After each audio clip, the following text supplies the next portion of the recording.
Et puis je vois un couple qui vient me voir le samedi. Je dis quoi? Il dit, pasteur, on doit vous parler. Je dis, qu'est-ce qu'il y a? Tout ce que ce prophète dit, c'est nous qui lui disons. Je dis, oh, quoi? Donc vous lui dites, non, il nous pose des questions sur l'église, comme si seulement il veut seulement connaître. Mais on est étonné quand il monte. C'est ce qu'on lui dit qu'il dit. Oh. Mais pasteur, il a une forte mémoire. Hein. Quand on enseigne, il ne venait pas. Quand ils ont entendu qu'on donne les noms des gens, ils sont venus nombreux pour entendre leurs noms. Vraiment. J'ai envie de rentrer en arrière et d'effacer cette partie de ma vie. Hein. Je sens la colère pendant que je parle. J'ai honte. Les faux prophètes sont une punition de Dieu contre ceux qui n'aiment pas la vérité. Vous entendez, hein? Les faux prophètes sont une punition. Quand vous n'aimez pas la parole, vous n'aimez pas le Saint-Esprit, Dieu va vous envoyer des faux prophètes pour vous chicoter. Donc, ils sont allés dans la chambre haute hein, pour chercher à connaître les noms des gens et des adresses. C'est tout. C'est tout. Jésus travaille à la mairie, quoi.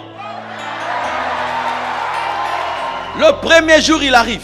Il donne le nom de mes collaborateurs, le nom de leur femme. Hey, c'était sérieux. Hein?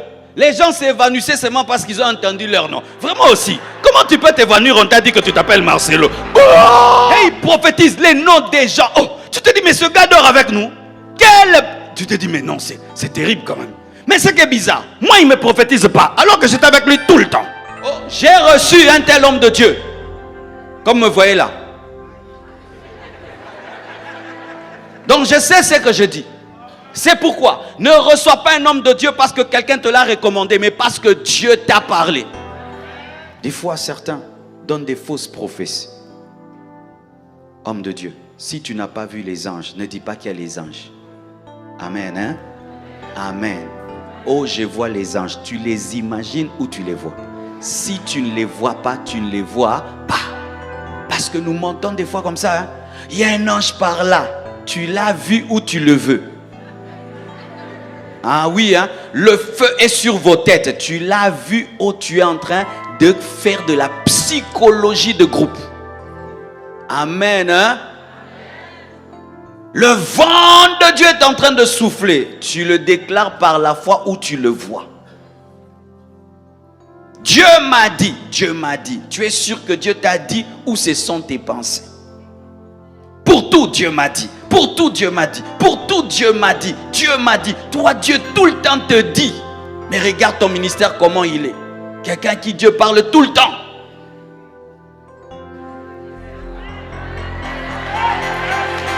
Amen, hein? Homme de Dieu, ne mange jamais sur les miracles. Amen, hein? Si Dieu a fait, il a fait. S'il n'a pas fait, il n'a pas fait. Je prie pour un paralytique, s'il marche, il marche. S'il ne marche pas, il n'a pas marché. Je ne vais pas le tirer. Je vais le laisser tranquille. Regardez comment il marche. Il ne marche pas.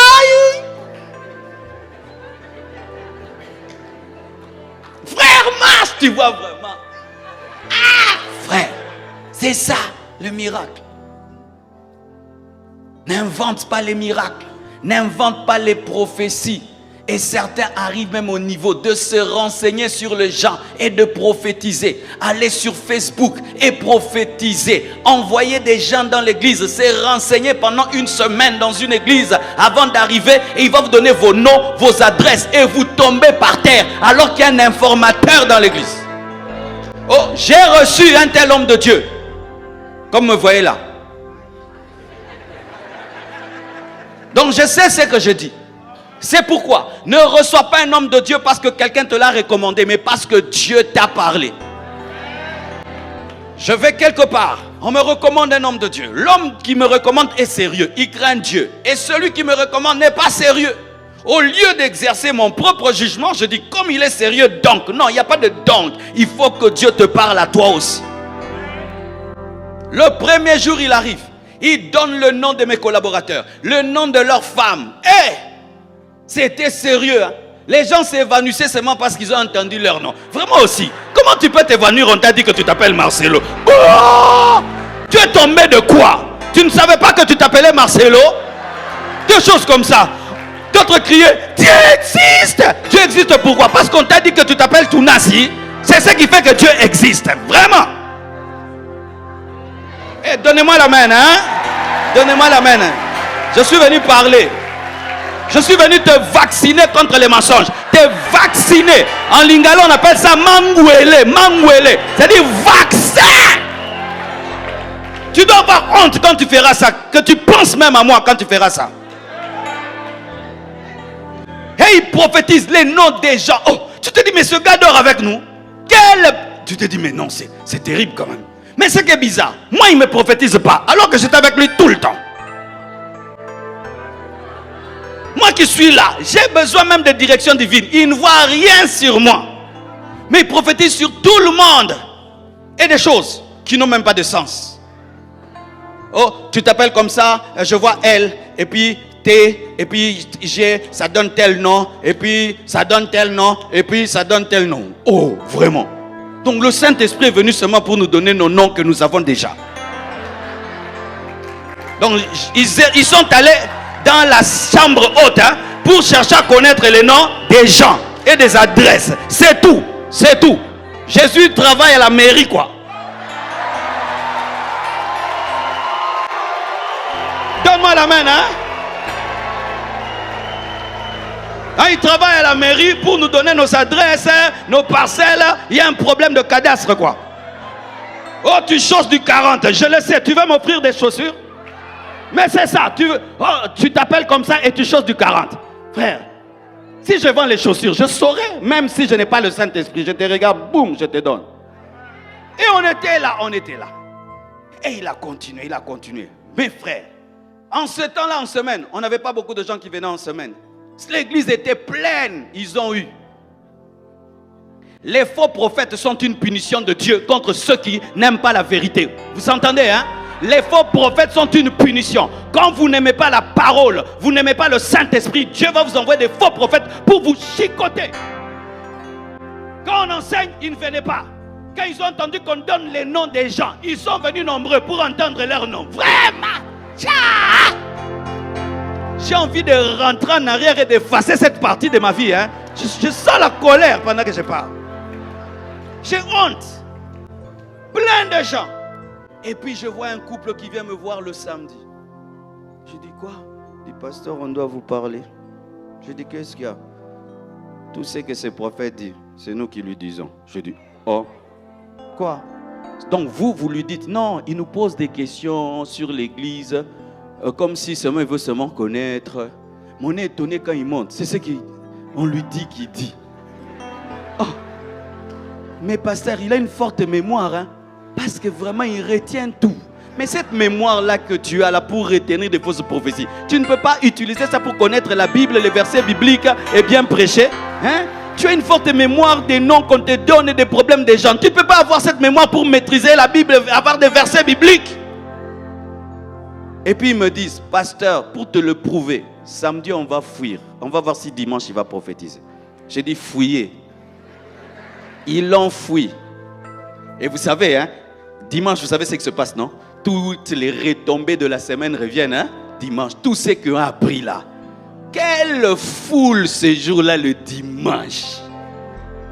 Mais je remarque quelque chose de bizarre. Il était en colère. Oh, il était en colère. Il n'était pas à l'aise. Quand c'était l'heure de prêcher, il monte en chair. En colère. Pourquoi? Ces deux Saint-Esprits avaient fui. Ces deux Saint-Esprits l'avaient lâché.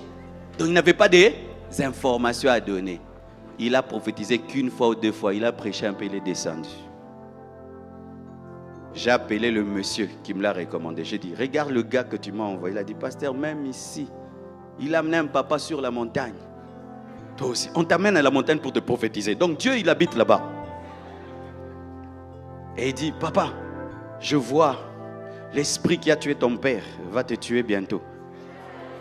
Et puis il dit, pasteur, mon père est vivant. Maintenant, il soit à la montagne. Il dit que l'esprit qui voulait tuer son père veut le tuer, alors que le papa est vivant. Il n'avait pas toute l'information de la vie de frère. Maintenant, il soit à la montagne. Vous savez ce qui s'est passé? Chacun est descendu de son côté. Séparés jusqu'à aujourd'hui. Et il y a des gens qui ne croient plus en Dieu à cause de ça. Vous qu'on appelle prophète, écoutez prophète. Je ne suis pas contre les prophètes, je suis contre les faux prophètes. Et les faux prophètes, vraiment, je serai contre vous. Mais les vrais prophètes, je suis pour vous. Moi-même, je prophétise. J'ai grandi parmi des prophètes. J'ai plein d'amis qui sont des prophètes. Ma femme est prophétesse. Je crois aux prophéties. Mais les fausses, non. Alors, si tu es un vrai prophète, vous savez comment le mensonge entre? On te présente que tu es prophète. Mais quand tu montes, Dieu ne donne rien.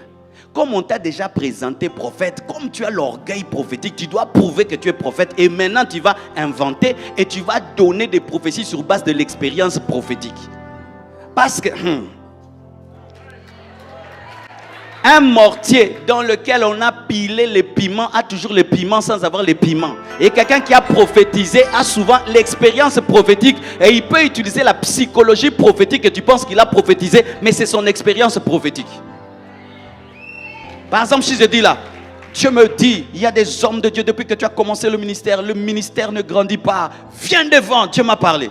Combien vous allez passer ici? Ça ne peut pas te rater.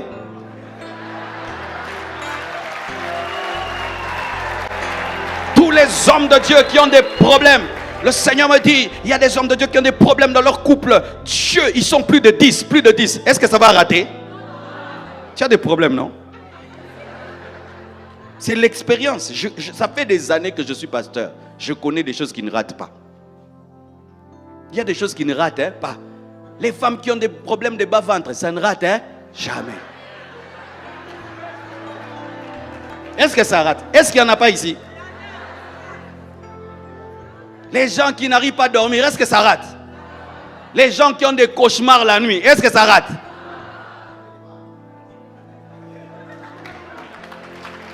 Alors quand tu prophétises, tu dois être sûr que ce n'est pas l'expérience, mais c'est Dieu qui te parle. Regardez des hommes, un grand prophète comme Élisée, Dieu ne lui dit rien, il ne voit rien. Quand Dieu ne parle pas, prends la Bible, prêche, c'est la plus grande prophétie. Alléluia. Quand il n'y a pas de parole de connaissance, il n'y a rien. C'est pourquoi l'église ne doit pas être un lieu de spectacle. Parce que quand tu fais de l'église un lieu de spectacle, tous les jours tu dois étonner les gens. Et les jours où Dieu ne veut pas étonner les gens, tu vas fabriquer les miracles, tu vas fabriquer les prophéties, parce que toi c'est un cirque. C'est un cirque. Quand tu as un cirque, il faut un jour que le lion saute, demain l'éléphant saute, demain la girafe saute, demain les hommes sautent, et puis le feu, et puis l'eau. Mais quand tu fais de l'église le cirque, tous les jours tu dois inventer des nouveaux manèges. L'église est une école. Est une école, est une école, est une famille et une école. Ce n'est pas un cirque.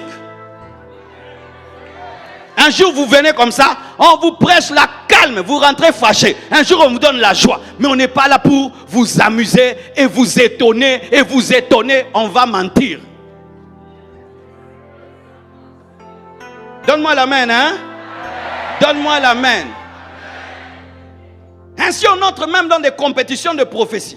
Celui-ci prophétise avant toi. Toi aussi tu dois prophétiser plus que lui. Lui Dieu a parlé. À toi Dieu n'a pas parlé. Maintenant ça va venir d'où? C'est pourquoi, homme de Dieu, ne réponds jamais aux invitations de compétition. Quand on t'invite dans une conférence, dans une convention, tu sens qu'il y a la guerre là-bas de compétition, n'y va pas. Tu vas mentir. Tu vas mentir. Parce que le peuple est méchant. Hein? Dites le peuple est des fois méchant. Je te parlais de la méchanceté du peuple. Donne-moi la main que je te parle, homme de Dieu. Hey, les gens. Moi, je vous dis des choses que j'ai vécues parce que moi, j'ai vécu dans des milieux. Hein? Donc, moi, je viens de loin. Hey. La méchanceté du peuple, c'est que toi, tu viens de prêcher, tu as bien prêché. Toi, tu étais dans la doctrine, tu n'as pas menti. Le menteur arrive seulement. Il commence à parler. Il invente des prophéties, on crie, écran géant. Maintenant, Dieu a commencé à parler. Maintenant, tu te dis, ce que j'avais fait là, j'avais quoi à bégayer? Maintenant, ça va te faire une blessure intérieure. Si tu n'es pas rempli de l'esprit, tu n'as pas la maturité, tu vas dire, prochainement, moi aussi. Moi aussi, je vais me naviguer. Tu vas naviguer jusqu'en enfer. C'est pourquoi, homme de Dieu, quand tu as dit ce que Dieu t'a dit de dire, que les gens disent amen ou pas, que les gens se lèvent ou pas, qui donnent l'offrande ou pas, qui commentent ou pas, tu étais fidèle à Dieu. C'est Dieu qui t'a appelé. Ce ne sont pas les hommes qui t'ont appelé. Alléluia. Au dernier jour, vous n'allez pas être là, jugé par les hommes ou par l'église, mais par Dieu. Par Dieu. Et je sais ce que je vous dis, mes frères. Tu prêches comme ça, tu sais que tu as prêché bien. Mais tu sors, tu n'as pas de succès. On t'oublie. On t'oublie, toi tu sors comme ça, là, un petit là t'accompagne. Mais l'autre qui a menti, tout le monde avec lui, tout le monde le suit. Tu te dis, Dieu, tu es là ou pas? Je suis bien là. Le veau d'or avait le succès, mais la montagne n'avait pas de succès. Mais qui avait Dieu? Là où Moïse était en train de chercher Dieu, il n'y avait qu'un disciple appelé Josué. Mais le veau d'or avait plusieurs disciples. Mais ils étaient dans la perdition. Le veau d'or brille, la montagne ne brille pas. Mais c'est la montagne qui donne la parole. Et c'est la montagne qui prépare le peuple. Frères et sœurs, le nombre de gens qui sont derrière toi ne détermine pas la véracité de ton message. Donne-moi la main. Donne-moi la main. Donne-moi la main. Reste fidèle à Dieu. Ne mens pas. Il parle, tu parles. Il ne parle pas, tu ne parles pas. Il fait les miracles, oh gloire à Dieu. Il ne fait pas, tu chantes, tu prêches. Le jour qu'il fera, il fait. Les jours qu'il ne fait pas, il ne fait pas. Si un seul aveugle voit un seul aveugle, un seul paralytique, mais n'invente rien. Donne-moi la main. Ne mens pas sur le nombre de fidèles que tu as. Nous sommes à 10 000. Vous êtes à 10 000, mais vous avez 1000 chaises. Maintenant, vous vous transportez. Oh, maintenant, on est 10 000 dans l'église. 10 000, je compte vos chaises, 1000 chaises. Maintenant, vous vous transportez ou quoi? Des mensonges sur les statistiques. Oh, combien d'extensions? 1000 extensions. Mais on vérifie 2. Oh, j'ai voyagé partout. On vérifie dans les villages seulement. Mais oui. Dis la vérité sur ton ministère. Dis la vérité sur le nombre de fidèles. Dis la vérité sur tout ce que tu fais. N'invente pas, n'ajoute pas. Pourquoi? Lorsque tu inventes et tu ajoutes, tu prends, tu arraches ce que Dieu devait te donner. Tu détruis ce que Dieu devait te donner. Quand tu as 1000 fidèles, dis que tu as 1000 fidèles. Si tu dis que tu as 10 000, tu n'auras jamais 10 000 fidèles. Des gens qui tiennent des actions. Oh, nous étions à 100 000 personnes. L'endroit là ne peut même pas contenir 20 000 personnes. Vous étiez à 100 000 comment? Avant de donner le nombre, compte les chaises que tu as mises. Vous savez, j'étais pasteur pendant 11 ans. Et je n'avais atteint que 600 membres. Mais moi, je pensais qu'on était à 1000. Vous savez pourquoi? Les protocolaires nous mentent souvent. Parce que ce sont des orgueilleux. Qui ne veulent pas dire la vérité au pasteur de peur que ça te blesse. Mais le jour qu'on a déménagé, mes frères, je me suis rendu compte que je n'avais que 300 chaises. Maintenant, les 800 là, je les mettais où? Je dis, mais c'est comment ça, comme ça? Mais on faisait 3 cultes. Mais je sais que c'est seulement le deuxième culte qui se remplissait. Quand on a déménagé, je me suis rendu compte que je n'avais que 600 membres. Et sur les 600 membres, 400 m'ont abandonné, j'ai gardé que 200. Avec 200, j'ai recommencé. Aujourd'hui, on est à 12 000. Alléluia. Ne mens pas. Oh, je suis riche. Il y a chez nous quelqu'un. Il avait dit, je crois, il avait un hélicoptère. Jusqu'à aujourd'hui, on n'a jamais vu l'hélicoptère. Mais vraiment, quand un homme de Dieu commence à mentir même sur ce qu'il a, est-ce que même c'est que tu as fait quelque chose dans le ministère? Homme de Dieu, j'aimerais te dire que personne ne vient à l'église pour ta voiture. Personne ne vient à l'église parce que tu as un compte en banque. Les gens viennent pour la parole et l'onction. Jean-Baptiste avait quoi? Jean-Baptiste avait quoi? Et des hommes de Dieu qui mentent sur leur richesse. Comme si c'est la richesse qui attire les gens à l'église. Personne ne vient à l'église parce que le pasteur est riche. Les gens viennent à l'église parce que tu vas parler de la part de Dieu. Leur vie change et il y a la présence de Dieu. Tu n'as pas besoin d'ailleurs de parler de ce que tu as. Et si même tu peux en parler pour les édifier, mais sache que ta force n'est pas dans ce que tu as. Ne mentez pas, ne mentez pas, ne mentez pas, ne mentez pas. Dieu dit, tu dis. Dieu ne dit pas, tu ne dis pas. Dieu parle, tu parles. Il ne parle pas, tu ne parles pas. Dieu révèle, tu révèles. Il ne révèle pas, tu ne révèles pas.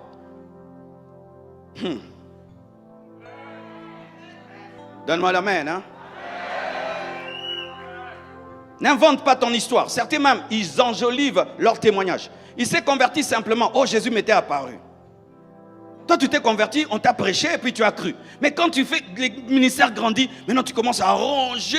Vous voyez comme les dictateurs arrangent leur vie. Hein? Oh non, il est tombé dans une forêt, et puis une louve là, l'été, et puis. Oh, il avait tué un léopard dans son enfance. Et il y a des hommes de Dieu comme ça, ils enjolivent leur témoignage. Ils enjolivent leur formation. Comment tu es devenu comme tu es devenu? Écoutez ce que le pasteur Ivan a dit. Il a dit, lui il n'a pas vu, il a seulement aimé Dieu et il est devenu ce qu'il est devenu. Mais d'autres, il va dire non, un feu est tombé. Et puis il y a eu un tremblement de terre. Et puis un ange m'est apparu. Quand je suis tombé, il m'a repêché. Et puis j'ai reçu le ministère de repêchage.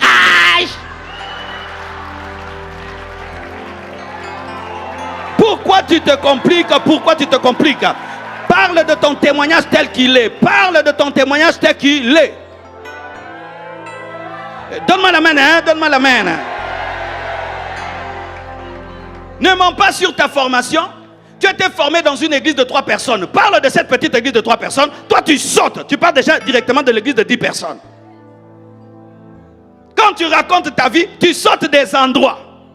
Mensonge. Tu enjolives ton histoire. Il y a des parties là qui t'humilient, que tu n'aimes pas dire. C'est du mensonge. Surtout quand le ministère devient grand.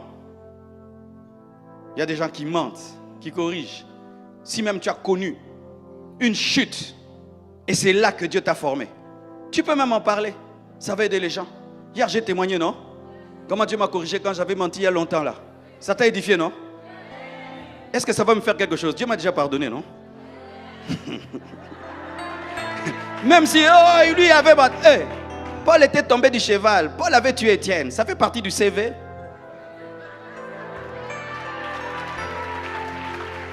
Dis à ton voisin, ne mens pas. Ne mens pas. Ne mens pas. Et si quand tu prêches, c'est la prédication de quelqu'un, ne dis pas Dieu m'a dit. Dis j'ai entendu et j'ai prêché. Oh, je viens de trouver une révélation. Non, j'ai lu un livre, hein? J'ai écouté quelqu'un. Hein? C'est pourquoi quand je prêche, je dis comme tel a dit, comme tel a dit. Est-ce que ça me tue? Alléluia. Est-ce que ça me tue? Ça ne me tue pas. Quand tu as lu, dis j'ai trouvé dans un livre ou dans mes recherches. Mais quand tu reçois vraiment une inspiration, une révélation, oui, dis-le. Mais si tu n'as pas reçu quoi par révélation, mais par les autres, mais ne dis pas que tu l'as reçu ainsi. Ça ne te diminue pas. Pendant un temps, Yonggi Cho ne prêchait que les prédications de Billy Graham. Il ne prêchait que les prédications de Billy Graham. L'homme qui avait la plus grande église du monde ne prêchait que les prédications de Billy Graham. Et il le dit. Et les gens ne vont pas fuir parce que tu le dis. Parce que déjà nous prêchons Matthieu. Nous prêchons Paul. Nous prêchons Luc. Nous prêchons Jean. Et certains fils, ils ont peur de prêcher les prédications de leur pasteur, de leur père. C'est de l'orgueil. Pourquoi tu veux inventer la roue alors que la roue est déjà créée? Vraiment. Tu es dans une communauté, tu cherches les prédications, pourquoi? Va sur YouTube. Mais oui, je commence une extension, je t'envoie. Et puis tu dis, papa, je n'ai pas la prédication. Tu es orgueilleux. Va sur YouTube, tu tapes mon nom. Et puis le thème à côté. Là où j'ai parlé du pardon, là, tu prends, tu recopies, tu prêches, mais avec ta particularité, avec ton onction. Paul dit que ce que tu as reçu de moi, enseigne à d'autres personnes. Ce que tu as reçu, enseigne-le. Alléluia. Ne mentez pas, ne mentez pas. Quand tu mens, les démons ne vont pas te respecter parce que ce sont des menteurs. Et un menteur ne change pas de menteur, ne chasse pas les menteurs. Pourquoi les filles de Xéva ont été tabassées par les démons? Parce que c'était des petits frères qui chassaient leurs grands frères. C'était de l'impolitesse, de l'impolitesse. Regarde ces petits frères vraiment qui nous chassent. Parce qu'ils parlaient de Paul. Toi, tu n'avais pas menti hier. Et puis tu me chasses. Moi qui mens depuis le commencement. Allez! La Bible dit le prince de ce monde vient, il n'y a rien de lui en moi. Qu'il n'y ait pas le mensonge en toi. Parce que le mensonge, c'est l'œuvre du prince des ténèbres. Et tu ne peux avoir du pouvoir dans le ministère, dans le mensonge.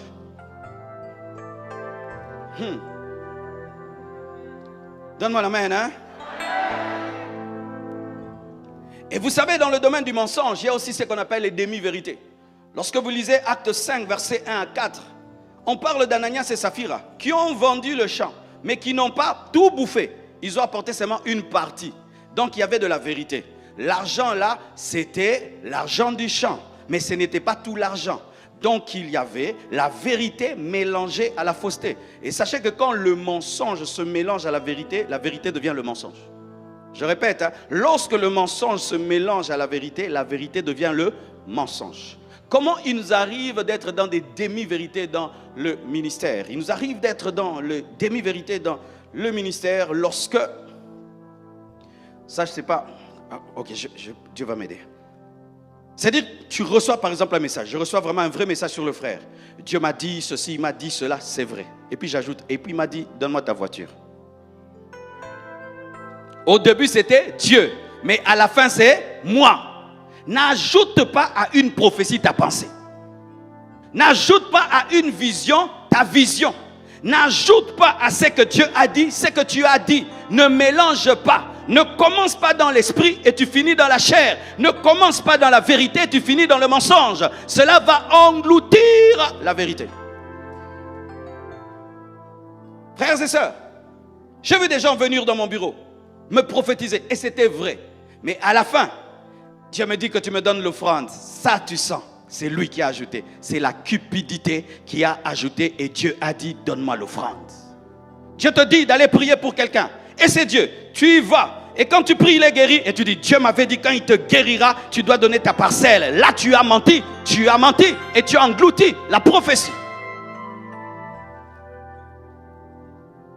Pas de demi-vérité.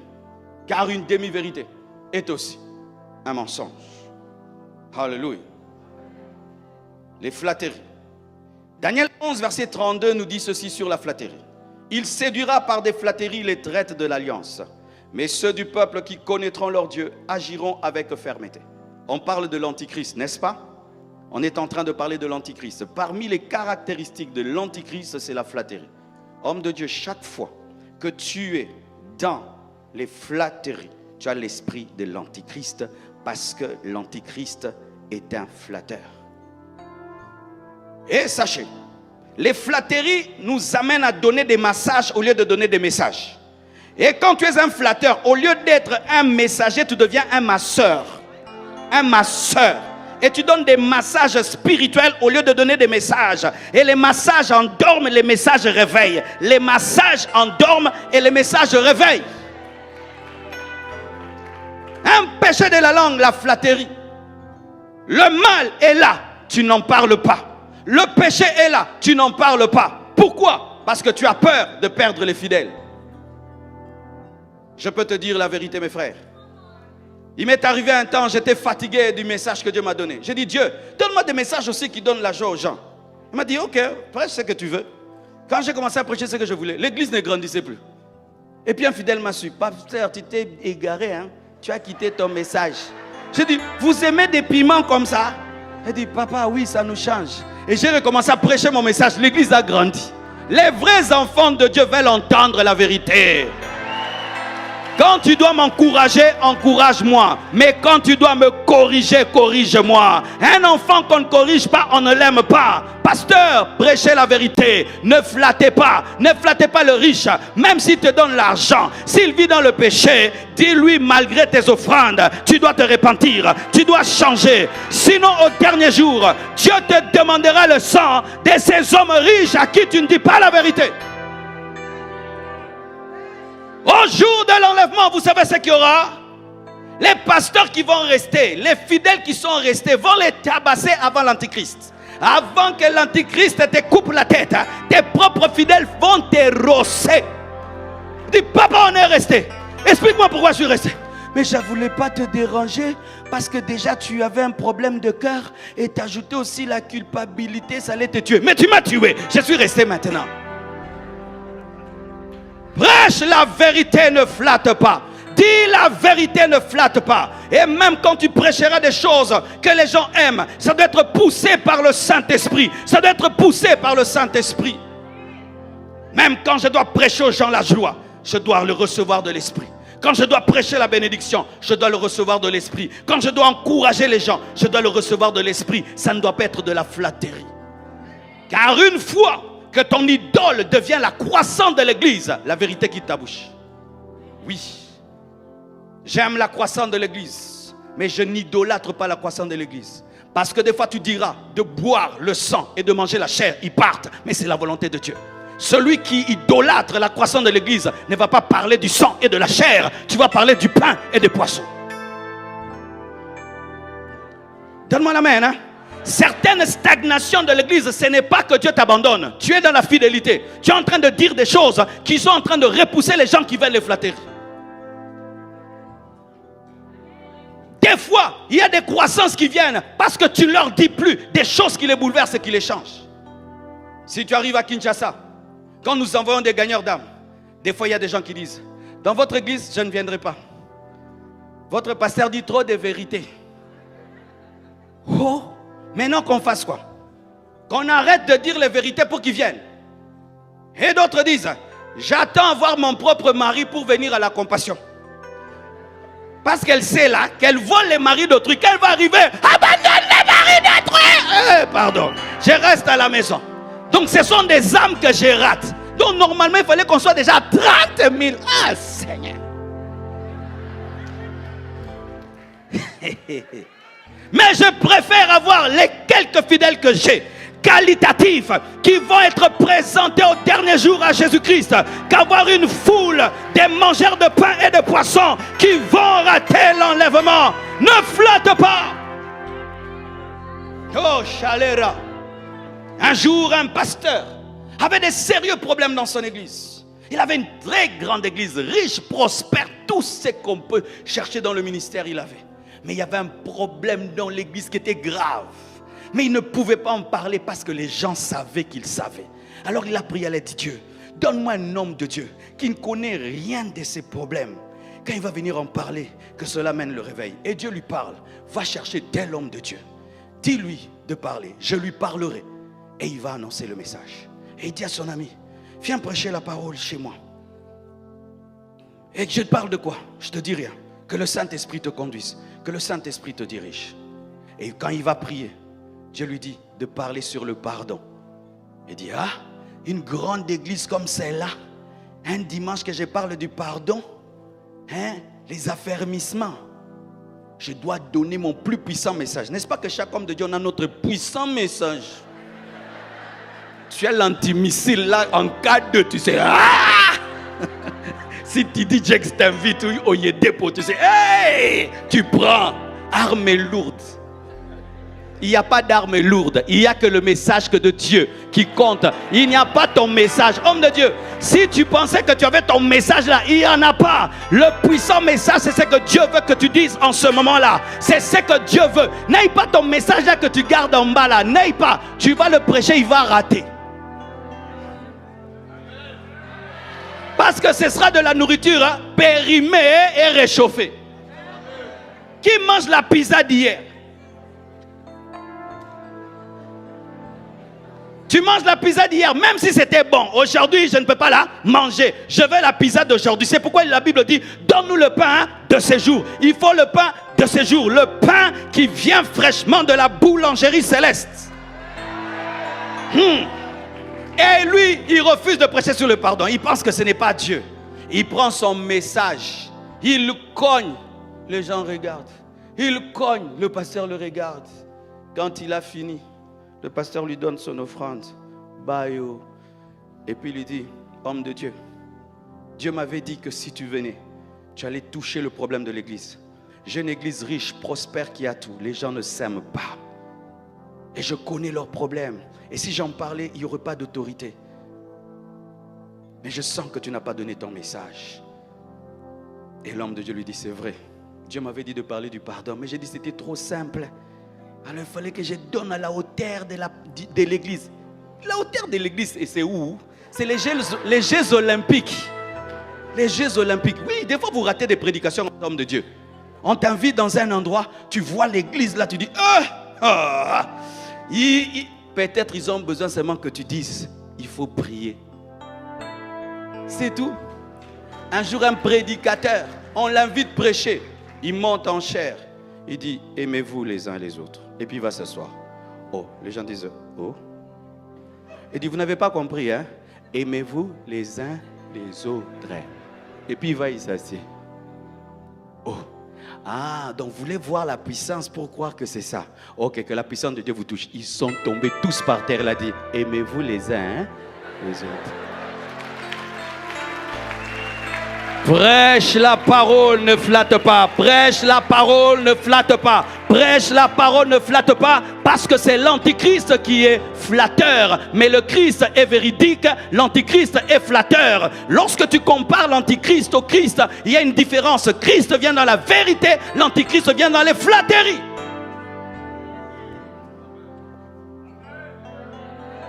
Alléluia. Et si tu ne sais pas, homme de Dieu, l'homme sait quand on le flatte. L'homme sait quand on le flatte. Parce que je connais ma vie, non? Je connais ma vie. Alors toi tu viens, le Seigneur est là avec toi, il t'aime beaucoup, il ne t'abandonnera pas. Mais moi je sais qu'il est en colère contre moi. Alléluia. Moi-même je sais qu'il est en colère contre moi. Je sais qu'il m'a demandé ça et ça, je ne fais pas. Mais toi tu viens, tu me dis autre chose. Ce qui fait que ton ministère n'aura pas d'autorité, parce que les gens sentent que tu ne dis pas ce que tu dois dire.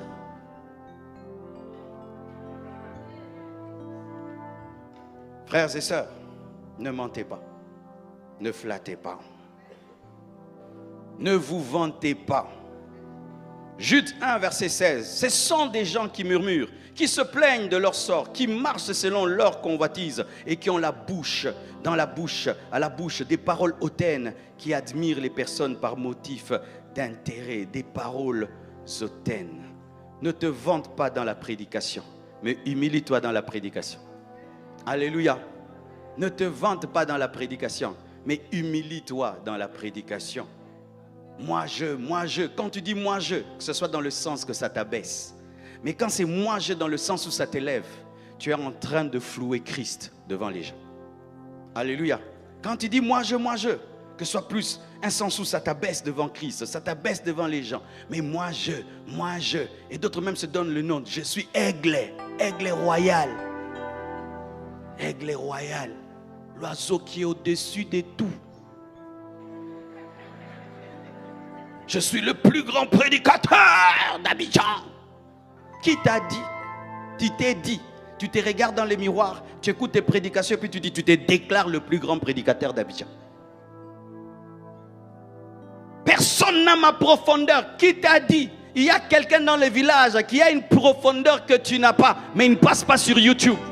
Je suis le plus grand homme de Dieu. Qui t'a dit que tu es le plus grand homme de Dieu? Est-ce que Dieu t'a sorti la liste de ses serviteurs? Ne te vante pas, ne te vante pas, ne te glorifie pas, ne te vante pas. Pourquoi vous remarquez chaque fois qu'on nous présente, nous venons ici, nous chantons d'abord ou nous disons gloire à Dieu? C'est pour qu'on dise à Dieu que toute la gloire te revienne. Parce que la gloire diminue l'onction. Quand on te donne la gloire et tu ne donnes pas la couronne à celui qui te donne la couronne, il va te couper la tête. Ce ne sont que les têtes, alléluia, qui jettent les couronnes, qui reçoivent des couronnes, parce que Dieu est sûr de ton humilité. Alléluia. Que les gens disent de toi, tu es ceci, tu es cela, mais à tes propres yeux et dans ta bouche, ne le dis pas. Alléluia, ne le dis pas. Je suis le plus, ne dis jamais je suis le plus. Et si tu dis le plus, que ce soit toujours dans le sens de l'humilité. Ne te vante pas, ne te glorifie pas, n'aie pas des paroles hautaines. C'est l'esprit de Lucifer. Qu'est-ce qu'il a dit? Je monterai, je me lèverai, je monterai, je me lèverai, je monterai, je me lèverai. Et il a été précipité. L'humilité précède la gloire, l'orgueil précède la chute. L'humilité précède la gloire. L'orgueil précède la chute.